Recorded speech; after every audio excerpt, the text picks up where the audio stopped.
It's recording. Well, hello, everybody, and welcome to the abbreviated Wager Warriors program. I'm Michael Carter, joined by Danielle Gibson and Mike Bozich, and as always, producer Seth Dowling, and we're going to talk some pace and trip handicapping. Obviously, we are not currently live, so we are going to take you through our entire program. Facebook was giving us a little bit of a fit earlier this evening. Let's first meet our panel. You guys know Mike Bozich from Harris, Philadelphia, but let's meet Danielle Gibson. Danielle is the Public Relations Director at the PTHA. Danielle, tell us a little bit about yourself and how you got in the business. Yeah, hi. I showed quarter horses, and we owned a thoroughbred years ago, and I was going to the track, and there was a position open up with our Turning for Home retired racehorse program. So I started working there and moved into the public relations position, and I love it. I'm a huge horse racing fan, and kind of a job. Interestingly enough, are you, and I say, how did you get into it? Were you brought in by family or friends, or? Actually, I'm the only one in my family that's ever worked in the industry, but my mom and I owned horses. So we used to go together back to the Garden State days and Atlantic City days. And I just loved it ever since I was 8, had the bug. And I always dreamed of working at the racetrack in some capacity. And always had corporate jobs. I literally have my dream job. I love coming to work every day and being where the action is. You know, it's interesting you say that, Danielle. My father actually started me at the races, and we weren't horse people at all. My dad is a avid gambler, as Mike Bozich knows, and so, it's interesting to see how people kind of get into this business. You know, we hear all the time the second, third, fourth generation horsemen and women, but you don't hear our stories quite that often, and so it's always cool to kind of hear how we got into the business. Well, we're going to go over pace and trip handicapping. We got lots of great stuff to come up over the next half hour to 45 minutes or so. Seth's going to get us rolling. We've got a trivia question to kick off the program, and normally what we would do is you would submit your answers to the Facebook page, but since we're not live on Facebook, we'll give the answer a little bit later on. The trivia question to kick off the program, and before we begin, I have to give a special shout out to our sponsor, Standardbred Breeders Association of Pennsylvania. This evening's program. Tonight, Bob Baffert and Nick Zito each have 3 Pennsylvania Derby wins.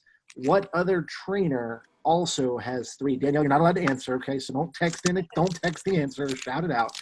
But Bob Baffert and Nick Zito each have 3 Pennsylvania Derby wins. What other trainer has 3? I'm going to write down my guess here, for a little bit later on. So we'll come up with the answer. Also, don't forget, Wager Warriors with the Pennsylvania Horse Racing Association. You can submit your betting picks to the PHRA and be a guest Wager Warrior. All guest Wager Warriors get an awesome swag bag sponsored by the Standardbred Breeders Association of Pennsylvania. For more information, check out PennHorseRacing.com. Also, make sure to follow us at Penn Horse Racing on social media, because the Wager Warriors give away free PPs each and every week. This week is Penn National, which is tomorrow, which you see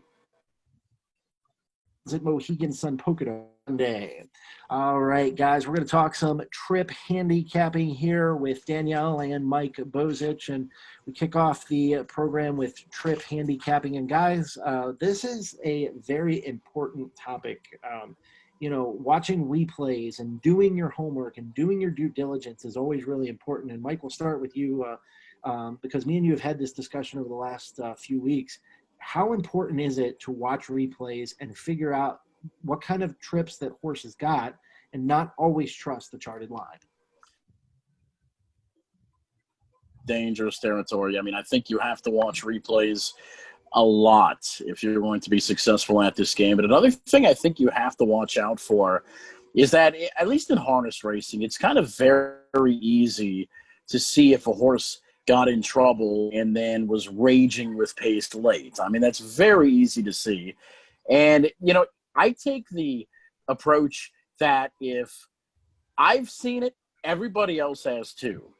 So I think there are nuances to trip handicapping that you have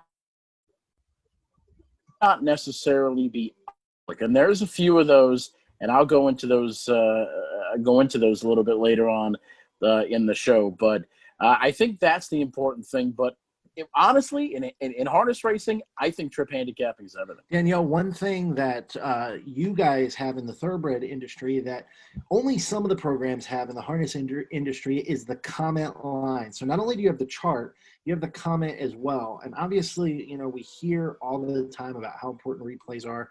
How much weight do you put into those comments, and do you trust those 100% of the time? Definitely.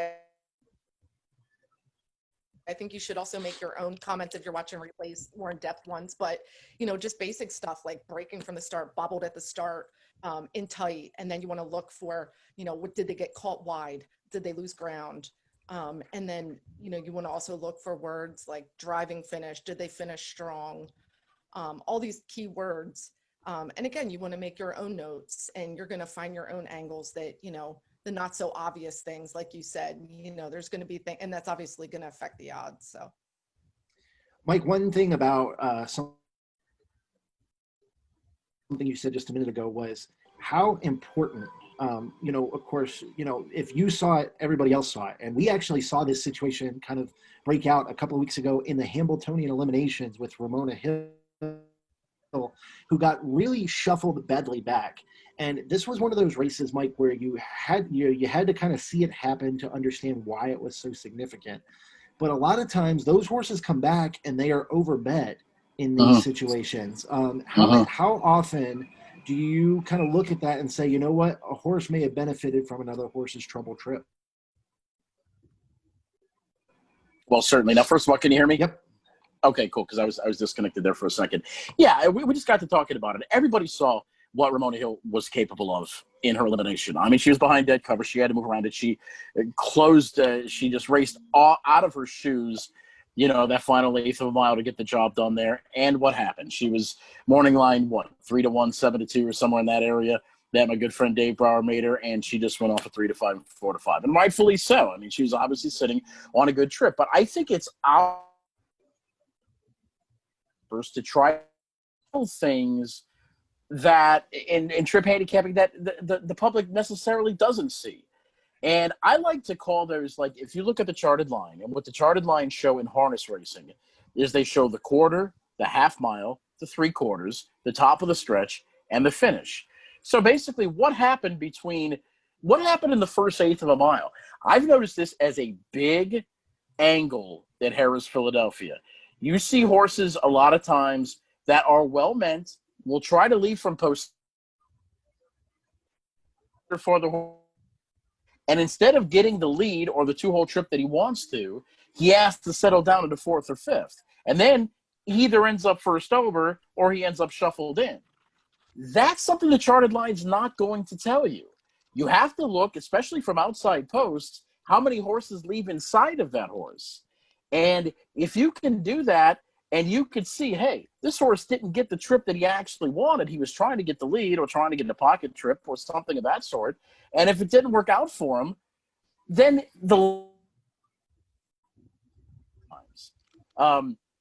that's why watching replays is very, very important. That's just one example, I think, of something that handicappers can look for. And it's not so obvious. So it can give you value, in the next race or so of the horse. Danielle, one thing the thoroughbreds have that harness doesn't per se is horses that stretch out or, they cut back in distance and things of that sort. And, you have to know when to play a horse back. Obviously, if you see a horse had to check the 3/8 pole and, he ran on strong, through the wire and it was clear maybe that's a horse you play kind of gauge whether or not a horse might be playable coming back when adding or removing distance. Well, definitely. I think, there are times the class of horses that they were running against, how easily they were doing it on their own.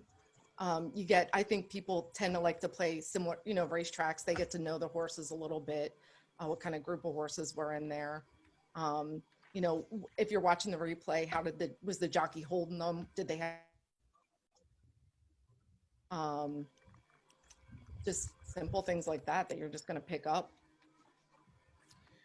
All right, Mike Carter alongside of Danielle Gibson and Mike Bozich and producer Seth Dowling. We talk about trip handicapping, and we discuss some of the potential things you need to look at.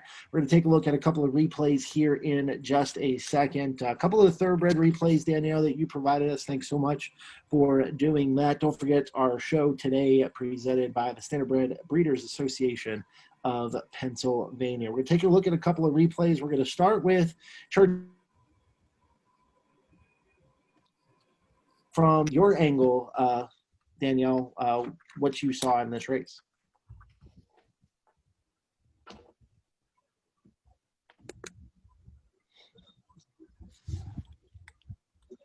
All right, we're going to be looking at the 6th, Project Whiskey. Okay.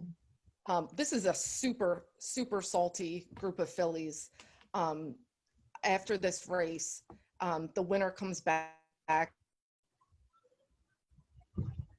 The second horse that came in grade 2 at Keeneland. So Project Whiskey, she never really advances from her position, and she ends up coming in 6th by 10 lengths, which doesn't look super great, but if you knew the type of class of horses that she was running against, and it's also a sprint, which is, we come to find out, not this filly's cup of tea. The times were super fast, and she comes back obviously in her next race and pays a huge price. But you can see she finishes with good energy, and she's right there with these fillies. And Danielle, let's kind of talk about that. They went 21 and then 44-2 in the second quarter. So obviously tap the brakes a little bit. When there's big speed on the front end, like there was in this race, and then you all of a sudden, you get them to kind of, tap the brakes and slow things down. How much do you think that takes out of a horse? Oh, definitely. It slows down their momentum. And another factor, I didn't even mention, she was shipping in from Parks. So right there, I mean, these horses were all training local over the track. And I know this was when we had the COVID shutdown, and Churchill was so busy that the receiving barn was so full that, so that this horse she was going to be ready next race. So all right. Oh, sorry. Yeah. Go ahead. No. So I'm sorry. That was my fault. Her second start off a layoff. So, and I believe she's the 6 again. Yeah. All right, we're going to take a look at the Delaware Oaks, and Mike, this is right down the street from you, the Grade 3 Delaware Oaks. We're going to be looking again at number 6, like Danielle said, and obviously stretching out a little bit. Danielle, it's a 2-turn race instead of a 1-turn race, and take us through it. All right. Well, she breaks on top. Obviously, the sprint before she's out in front. She gets to control the pace. Frankie keeps her in a great position. Also, before the race, she had 2 super sharp workouts. So you knew this filly was training good. And it's kind of breaks up here, but I mean, she just controls it. She's super comfortable. She's on the outside, having things go her own way. You can see by her body language that she's very happy and comfortable, ears pricked. And she brings it home $79. So. And for the most of the race up to this point, she's sitting 3 wide on the outside. How much does that concern you when you're watching these kinds of races? Well, she might be a filly. It depends on how they're going. I mean, obviously she's staying in the clear. She's not getting dirt in her face. I don't think 3 wide is not, you're not losing too much ground. And obviously Frankie felt that part of the track was playing fast. So the harness game, where if you're caught 3 wide for most of the trip, you're unfortunately not going to fare as well. I actually talked to Frankie the other day about this, and he said he looks for the hoof print, and he can feel right away, if his horse starts to lengthen stride, he'll be on that part of the track. So the jockeys do that for sure. Daniel, let me ask you a question now. In thoroughbred racing, I think, and this is just what I've learned, and I'm obviously more adapt to the harness game, especially when versus the thoroughbred. Sometimes when in thoroughbred racing, I've heard that it's kind of tough to be between horses for an extended period of time. Is that true? Yeah, I mean, it's funny, you know, they're herd animals out in the wild, but they hate to be, I mean, they have to be really game and really willing and gutsy to pull through, but it's uncomfortable for them. They're getting pressed from both sides, and they never just to get in that rhythm. You'll hear like Mike Smith say, oh, they were in a good breathing rhythm. You know, they want their horse to take a big, deep breath in and kind of get in that rhythm. So in the inside like that, when they're stuck in between, they just never feel comfortable. I always hate when my horse is on the inside. I don't ever feel like it's an advantageous spot to be in. And see, and once again, Mike, not to interrupt you because I know you want to go on, but No, that's one of the things again. But that's one of the things again, guys, that the charted line does not show. The charted line does not show if you're in between horses for you know, for an eighth of a mile or even a quarter of a mile or anything like that. I mean, it just does not show that in thoroughbred racing, and that is once again why we watch. Speaking of getting, you know, kind of gunned at, Danielle, and you might remember this, that's effectively how Smarty Jones lost the Triple Crown. Rock Hard 10, I mean, everybody took their shot at him, and he just, you know, just didn't have enough left in the final, eighth of a mile, 16th of a mile? Yeah, definitely. Oh, I mean, they'll still cry about it at parks. I mean, it just is a shame. I mean, he's so underrated, but yeah, he could only take so much. And, you know, some people say that Stuart Elliott moved early, but I mean, you weren't stopping Birdstone that day. So. Well, and one more that I want to mention before we move on is, you know, he got a horrible trip in the Kentucky Derby. I still to this day say he was a Triple Crown winner, but who could forget what happened to him in the Preakness when it wasn't Rock Hard 10. The name will come to me here in a second. What was it? Not Scrappy T. Scrappy T. Yeah, it was Scrappy T who, you know, went, you know, came wide, and then you see a horse bounce back from something like that. You know, talk about a pace or trip kind of, you know, scenario. You look at that and go, wow. Yeah, just the jockey Jeremy Rose, and you even see Ramon Dominguez, I believe that was the jockey on Scrappy T back. I mean, he probably couldn't even believe that horse and rider were still up. So just goes to show you how incredible these athletes are, and they're truly they do what they're bred to do. They love to do it. I remember Jeremy Rose said, Fleet Alex is just that good, and I was just that scared because he was on the front end. So obviously, you know, if anytime a jockey falls off, it's a scary situation. But yeah, when you're in front like that, it you know, you think about it, I'm sure. So, all right, let's jump to Monmouth Park. We're going to jump to the turf course. This is from July 18th. It is the 13th race, I believe. Correct me if I'm wrong, Danielle. Is it on Haskell Day? Yes, it was the race after the Haskell. We're going to take a look at Dubini, who was the favorite that day. Paco Lopez rode him. He just has a nightmare trip, and he's the 5 horse. And you have to wonder, too, Paco rode every race that day. There was 13 races. These jockeys get a split. Hole opens up. I mean, your traffic in the Haskell. So not taking anything from Paco, but he can't get through the hole. He gets jammed up, and Dubini actually gets ping-ponged at the 8th hole. So this was 5.5 furlongs. There's no way you're making that up. So in a sprint race, you can't overcome a nightmare trip like that. And the horse goes on to win. And the horse that came in second here goes on and wins a grade 3 at Saratoga. So this was, again, a great group of horses. Dubini only loses by 6 1/4 lengths, which, you know, is close. You see him down on the inside. He never runs. He never ran. It's Danielle, when you look at this stuff, and this is a situation where horses in the field went on to do bigger things. How important is that to you when kind of handicapping those things? You know, obviously, you said he was beat 6.5 lengths, and to the average person, that sounds like a right. I mean, other horses went on to win graded races. Yeah, I mean, I think it is a lot. I mean, I think you have to factor the group of horses they're in, you know. I mean, if they're running and they're not losing that much by horses that go on, I just think you have to pay attention. I always look up the other horses in the race. A lot of the times you get to learn them if you're playing similar tracks and stuff. So. All right. Before we take a look at the last replay, looks like we're taking another look at the replay once again. But we'll go back to our trivia. And say that again. It went back to the beginning for some reason. Oh, it went back to the beginning. That's okay. We're watching Dubini here, of course, locked down on the inside.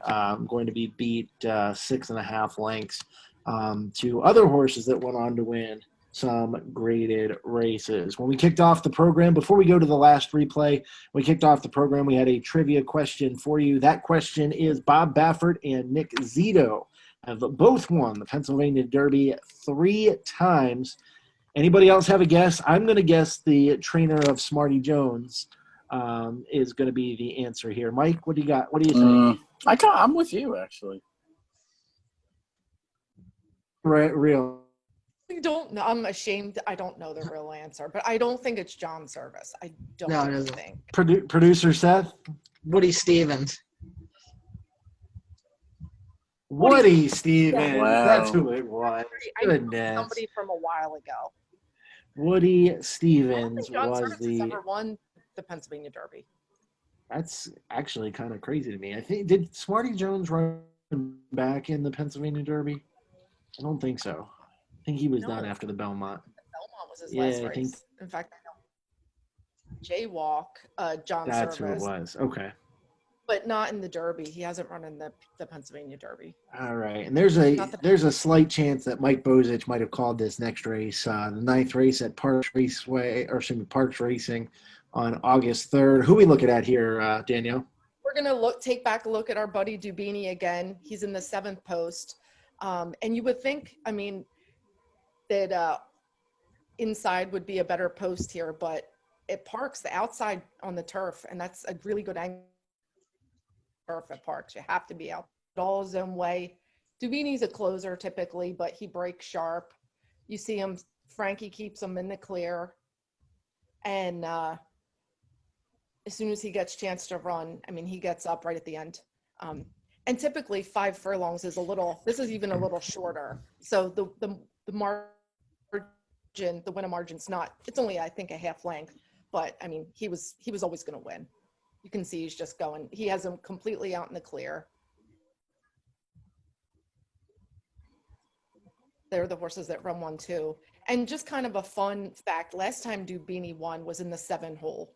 So I always pay attention to that too. I just, horses they like to be in certain places. Dubini, I know, hates to be on the inside. So anytime he's on the inside, he seems to get into trouble because he's a closer. So. Mike, let's talk about a horse that we should all know about. That is two great horses is Zenyatta and American Pharoah in running styles. Let's start with the closer. She's related to the Great Winks.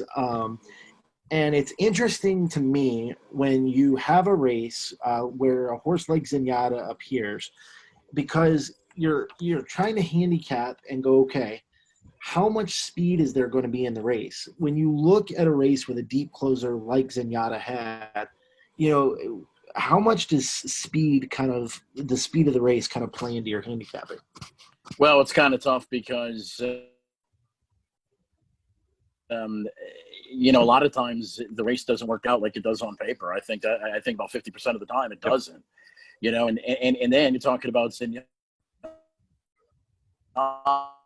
who's a wonder horse who's going much speed at all. It doesn't matter if there's a lone pace setter or anything. Zenyatta usually runs him down. So I don't know if that's a fair question to say, how to compare that to trip handicapping, because we're talking about 2 wonder horses. And, a lot of times I'm not necessarily there. In my opinion, there's 2 types of trip handicapping. There's trip handicapping that you go back in a horse's history in a couple of races and you try to figure out how the pace affected their performance. And then there's the pace handicapping of what's going to happen that day. And that's the most difficult thing trying to figure out, because Mike, you know, and I know, we both sat harness and thoroughbred. We say, okay, well, this one's going to go off for the lead. This one's going to go off for the lead. This one's going to stalk right behind the pace. This one's going to close. And what happens? Well, the closer goes out for the lead. That showed us in mid-pack. That has happened a lot. So I've kind of abandoned, and maybe this is to my handicapping detriment, but I've kind of abandoned trying to figure out how the race is going to play out that day. And I try to figure out how the pace actually affected the horses adversely, you know, their last start or their second start or their third start back. And, you know, hey, if they show decent form and the pace affected them negatively, then those are the horses that you want to play back. But as far as trying to figure out how the pace is going to go that day, I throw my hands up in the air more times than not. Well, it's funny you say that. This was my transition into pace handicapping, and we'll get back to that in a second. But for a second, you know, we watched her get beat by Blame, only beat ahead. And one of the things Mike Smith said was he was just way too far back early. He had to do way too many things. So not only when you're watching replays, do you have to look at the trip they got, but pace handicapping is just as important. Right. Yeah. I mean, she was a super horse, like you said, but she was left with way too much to do. And he made the mistake that he got her beat that day. But yeah, I have to agree with Mike. You know, there's just so many other things that you have to look in. And it's all over. All right, let's take a look at the pace handicapping slide here. And again, we are looking at things that what you kind of look at to consider what the potential pace scenario is. And you don't know how many times, guys, that I've seen people on the bottom of their racing form or program, you know, try to map out where they think people are going to be in the first quarter. Yeah. And I know Timeform US is big on that. Danielle, I mean, what kind of, you know, when you're looking at a program like Timeform, and I don't use Timeform personally because it does me no good.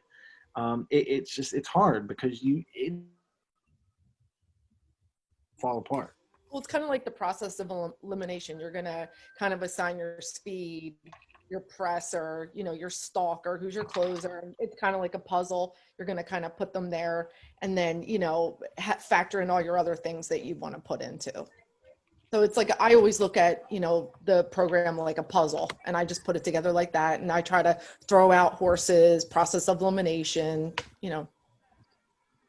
Mike, we talked about this on Meadowlands Pace Night a couple of years ago when Dorsadoro Hanover from post 10 was 50-1, and me, you, and Rich Matei all said it. There's only one thing that Matt Kikele can do from this spot, and that's step on the gas. And he had never left in his life, and this was a horse that finally got put to the test, and he about won the race. And once again, you know, in harness racing is different because now, especially over the last 10 or 15 years, you have the brush. The brushing move is everything. Like, you know, you see drivers, if they have enough speed from the outside to put their horse in the 3-hole, and if they're the favorite, even if they have no speed, okay, or little speed to work with, then they're going to settle into third, and then they're going to brush at the quarter, and then that's it. That's especially in harness racing. I mean, in my opinion, with the exception of half-mile tracks, I'll give handicappers that. With the exception of half-mile tracks, if you're trying to figure out which way a race is going to go and how it's going to set up, I honestly think, and I'm going to probably get flamed for this, I think it's a waste of time. In my personal opinion, I think it's a waste of time. Because if you figure in harness racing, now I'm not talking about thoroughbreds, in harness, if you make one error, one minor error in how you think the race is going to line up, then you're dead. So thoroughbred race, I'm glad the thing's on the screen because I wanted to throw this question. I want to throw this question to Miss Gibson, the track bias. And I'm still torn on if track biases are if they're real or if they're not real. And if they are real, how can we handicap to our advantage? So I don't know. Are track biases real? I think they're absolutely real. I really do. I think, obviously you want to out, but if the times are slow, obviously some of your speed horses might, get tired, and that sets up for a closer. I think time of the year too. I think sometimes I even know at parks, the track gets a little deeper in the winter time. It's a little harder and faster in the summer. I think weather plays a part. But I think all those things, and you just take them to effect. Well, it's funny you asked that question, Mike, about track bias. I remember a couple of years ago, the Dubai World Cup night, not close on that turf course. It was something about it. I don't know what it was, but you could not close on the turf course, and it was speed. So I agree that I think that track bias exists, but you have to know how to measure track bias a little bit, because one of those things, you could, if you see, let's just for the fun of things, say you see 3 straight races where it's been speed, and then all of a sudden you get 3 more that close, what that was. If the speed horses, or if the closing horses, couldn't come up to the speed horses at all, it's a little different than losing by a nose. Yeah. It's tough. And that's, I think, the fun thing about racing, Mike and Danielle, is that there are so many pieces of the puzzle. And Mike, we've talked about this, and we talk about this ad nauseum, how you can get 100 people in a room. Do that anymore with COVID, but 6 feet apart. Okay, and they look at a program. Okay, and look at the same race. I guarantee you, if you put them a wide open race in front of them, I guarantee you that everybody's going to look at that race differently, because everybody's attacking from a class angle. And this is what I want to say too. I think and I make the mistake, I think probably Mike, probably Danielle, Seth, everybody, I want to say makes this mistake. Sometimes you get too in love with an angle. Okay. Okay. This horse got in trouble last race. I'm going to bet him no matter what. Well, what if he's going up 2 notches in class? What if he's outside? What if he's got a jockey that wins, or a driver that wins at a less percentage? What if, a lot of different things go into play. So, you have to kind of go through the race, and you have to kind of judge a lot of different things. Class plays a part. Speed plays a part. How the race is going to set up plays a part. And, and I'll tell you what, we've had, in Danielle, I know, I'm not so sure about thoroughbred racing, but I know in harness, most time with Mike and Mike, some drivers on our program. And Mike, I would say probably about 80% of them say that they make the decision about whether they are going to leave or not right at the starting gate. Is that right? Wow. Mike? Yeah, that is correct. That's 100% correct, because a lot of times, in harness racing, it's a little bit different than the thoroughbred, and I'm going to pitch this to Danielle because I'm anxious to hear what she has to say.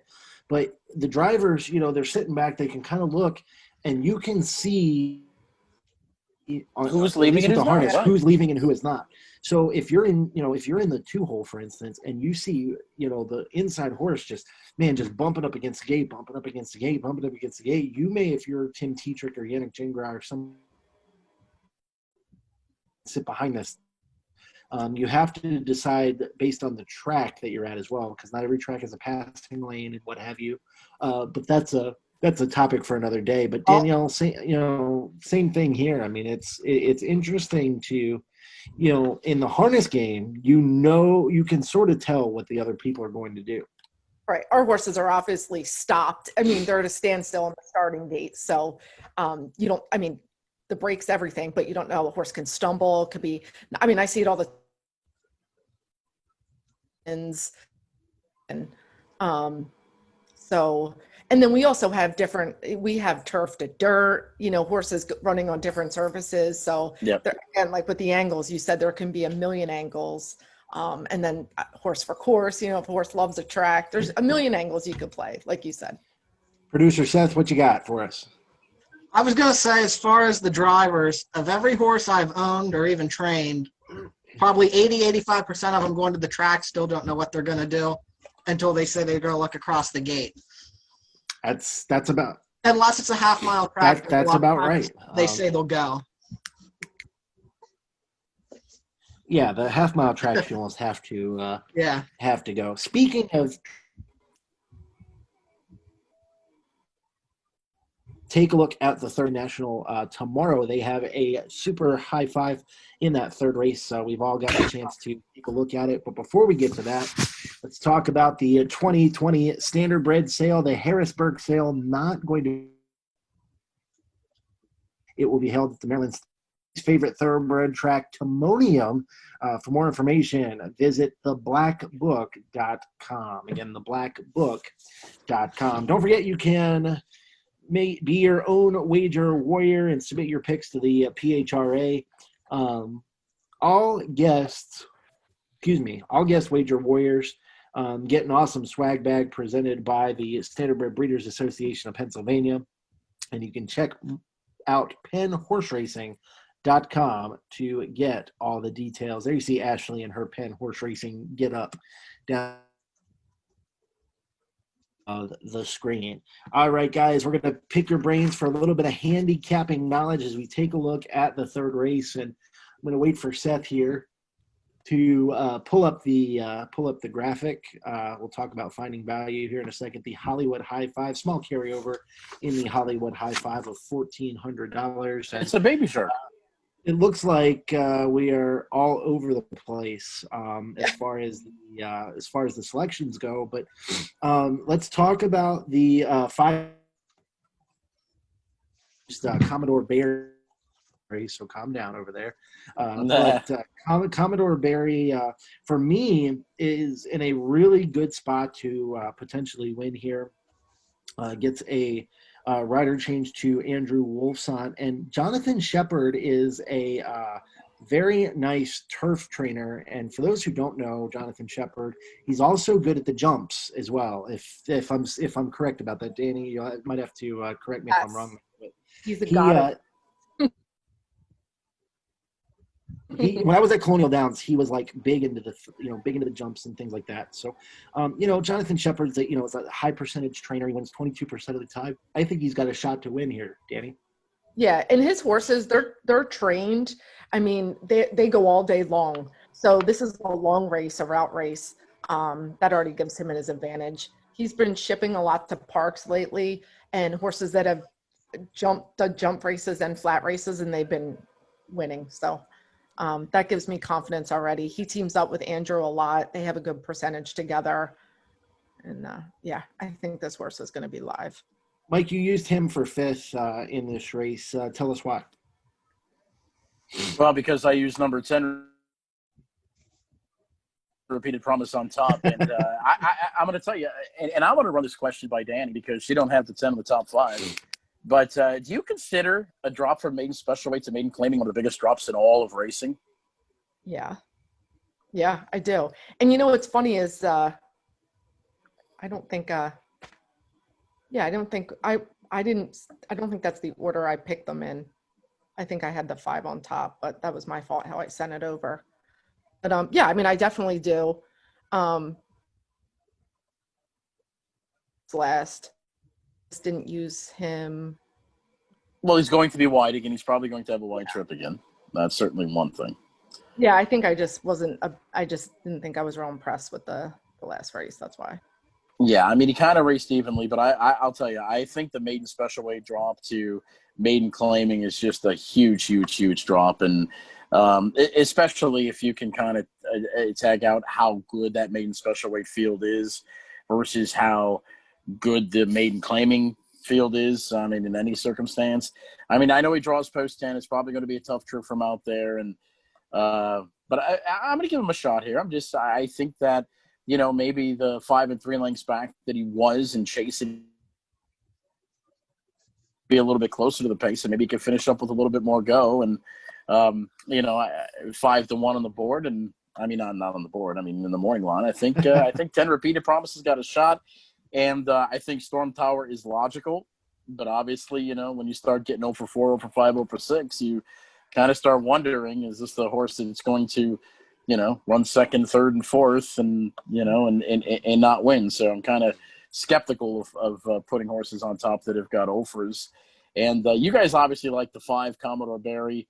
Probably has nothing to do with the bridge, but you know, I mean, it showed quite a bit of heart last time. I mean, dueled pretty much the whole time last time, and didn't finish that bad considering. And son Jonathan Shepard, a very Commodore Barry's a must use in all positions.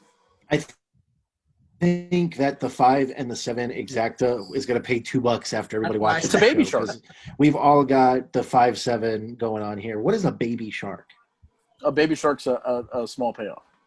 Oh, okay. Oh, is that what that is? I did not realize what that was. Well, that's what I've been saying at Harris Philadelphia. Like when we have our late double that pays like today $8.20, I say it's a baby shark. Now, if it pays $300 or $400, I say it's a daddy shark.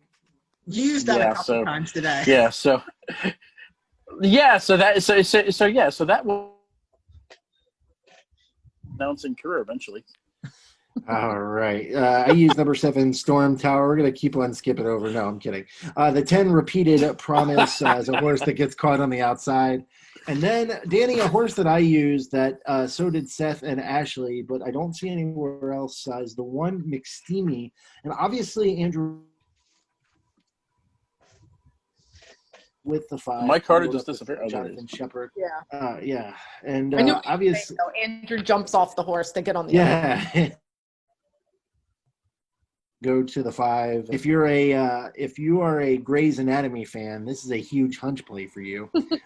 But the inside draw didn't really benefit McSteamy in his last start. But I will say he picks up Edwin Gonzalez, who is right now their leading rider. I mean, I think he had a Grand Slam yesterday. He won 4 races, and they were on the turf too. I believe he won the first 4 races, actually, consecutive races. So, I mean, he's been riding. Actually, I think I overlooked him a little bit, but now that I'm looking back. But, I mean, he's definitely one of the most inexperienced horses there. Not that turns me off completely, but. One of the horses that Mike Bozich, Dani, and Seth all used for third, number 6, Positive Impact. Mike, what did you see from Positive Impact that made you use him? Well, let me get my race up here. Positive Impact. Yes, well, Positive Impact. He was at Top Barns, Kieran McLaughlin, Owen Hardy. Yeah, I mean, this is a horse that was racing at Belmont and Tampa Bay, and this is one of those just kind of got shoveled back from the inside. I mean, you talk about post position maybe helping, and I mean, he's kind of a closer. He's an off-the-pace type. Maybe he could pick up some pieces towards the end with a little bit of a better trip. And even the comment line says in tight rails. So, maybe with an outside journey, maybe the clear trip, maybe a little bit more pace to run at, maybe Positive Impact can pick off some tired ones at the end and round out tries and supers. Dani, this is a horse that we were going to talk a little bit about finding value, but I'd rather look at, when we're talking about this topic, to kind of look at the program page. This is a horse that you could potentially find a little bit of value from. Went off at 3-1. Obviously was a little bit in that first race, but obviously got in some trouble. And 6-1 on the morning line, you could potentially get some get a decent price here. Yeah, definitely. I mean, his last numbers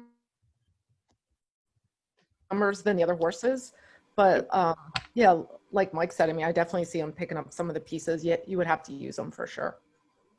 All right, the 6, Positive Impact, and as we look at it on the screen now, obviously some big name trainers there. Kieran McLaughlin, talk about a horse. In fact, this horse actually has been working well at Penn National, so I'm anxious to see what Positive Impact. In fact, I might have to put my $94 in my DRF account on number 6, Positive Impact. It's 94 cents. 2 to 5, you'll know why.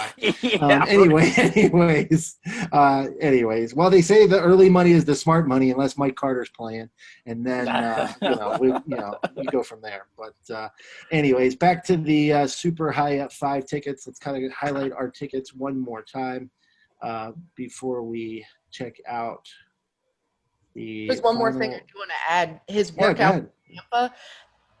Any horses shipping from Tampa are always going to be super fit. Obviously, he's been up. That's definitely something you don't want to discount. Dani, real quick, a question for you. What do we look for in workouts?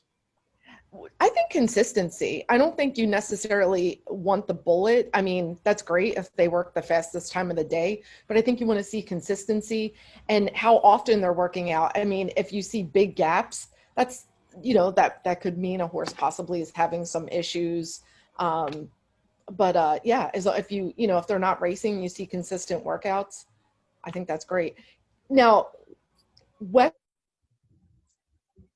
they work their horses out every trainers, and it's not as popular on the East Coast for some reason, but you will see that. So on the West Coast, they have to work their horses out once a week? They don't have to. It's just kind of the style out there. Okay. Yeah. Okay.